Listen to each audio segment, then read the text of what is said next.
Hi there, my name is Silvia Mulhovo. I will be talking to you briefly about the Trade Facilitation Agreement.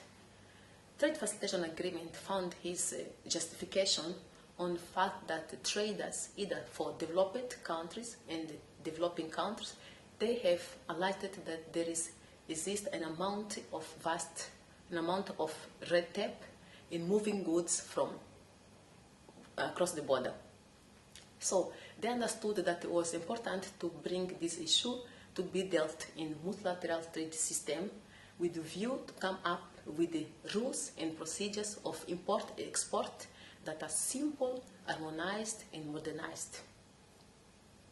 On this regard, WTO members, they have forced the implementation, the trade facilitation agreement, and it entered in force in 22 February 2017. What are the main features of the trade facilitation agreement?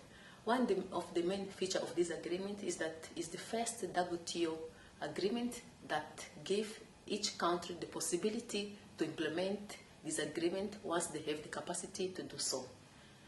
And in this regard, WTO members, they have established the Trade Facilitation Agreement Facility with the main objective to support the implementation of this agreement. And what would be the benefit of implementing the Trade Facilitation Agreement? One of the main benefits would be the cut on time and cost of import and export. It as well would increase the amount of the volume of trade, and it will create jobs. It as well will diversify export in the sense that will be different products and it can be reach different markets. And as well, one of the main benefits of this agreement is the fact that the SMEs can become or can go international.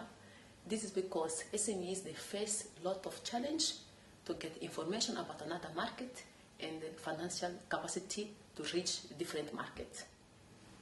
How to implement the agreement? According with the provisions of the agreement, developed countries, they have to implement the agreement as soon as the agreement enters in force. While developing and LDC countries, they will implement the agreement once they have the capacity to do so. To benefit for this privilege of this possibility, they have to classify each provision into category A, B, and C. Category A provision will be provision that the country will implement once the agreement enters in force or 1 year after the agreement enters in force for the LDC countries. B category provisions will be provisions that will be implemented after a transitional period of time.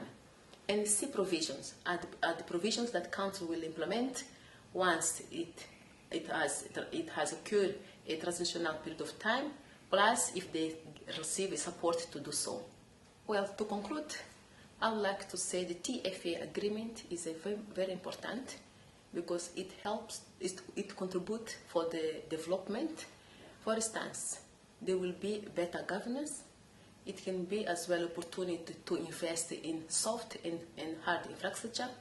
It as well has incentive for informal sector to become or to participate in formal trade. This is everything that I have to present to you, and thank you so much for your attention. For more information, please consult the WTO website.